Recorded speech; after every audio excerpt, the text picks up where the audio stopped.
Шаги юнармейцев еще не такие четкие, но клятву следовать традициям доблести, отваги и товарищеской взаимовыручки они дают громко и уверенно. Клянусь всегда быть верным своему отечеству и юноармейскому братству. Клянусь! Соблюдать устав юноармии, быть честным юноармейцем. Клянусь! Сегодня ряды юнармейцев пополнились на 20 человек. С этим событием одним из первых ребят поздравляет военный комиссар Ингушетии Тимур Мистоев. Когда я посмотрел, вручал, насколько горят глаза у детей, насколько они рады, что я даже позавидовал.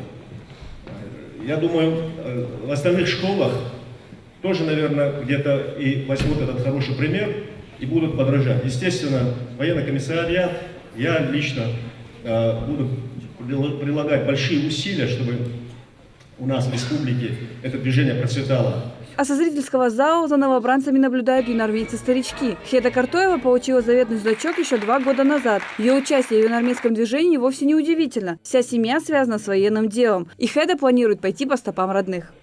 За то время, что я нахожусь в юнармии, я очень много чего поняла, очень много чего нового узнала, очень много с кем познакомилась, в многих местах побывала. И очень интересное разнообразие постоянное.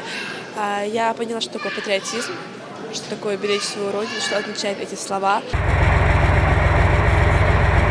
Хризантема «Тюльпан» – не совсем подходящее название для миномета и противотанкового ракетного комплекса. Специально для детей военнослужащие проводят демонстрацию боевой техники и оружия. Всего 5 человек управляет вот такой махиной. Мало того, она способна, помимо того, чтобы уничтожить цель на большом удалении от себя, она еще способна сама себя защитить. Так, нет? Так точно. На этом сюрпризы для юнармейцев не заканчиваются. На базе воинской части в Троицкой открывают юнармейский сектор. Теперь в определенные дни дети смогут постигать азы военной подготовки. Контрольные выстрелы,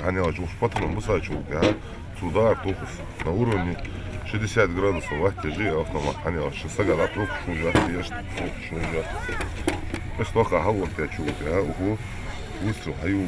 Уже сейчас дети учатся оказывать первую медицинскую помощь, пробуют себя в рукопашном бою и запускают в небо квадрокоптер. А если я куда-то не туда посажу? Нормально, сейчас он сделает. Куда-то. Квадрокоптер, он очень далеко улетел. Я даже не знала, как его назад вернуть. Официальное движение юнармии стартовало в России 1 сентября 2016 года. В Ингушетии в этом ряду почти 1500 детей, и их количество увеличивается с каждым годом. Главная задача движения – воспитать здоровых и патриотически настроенных граждан. Зина Магушкова, Асхат Белокиев, Новости 24.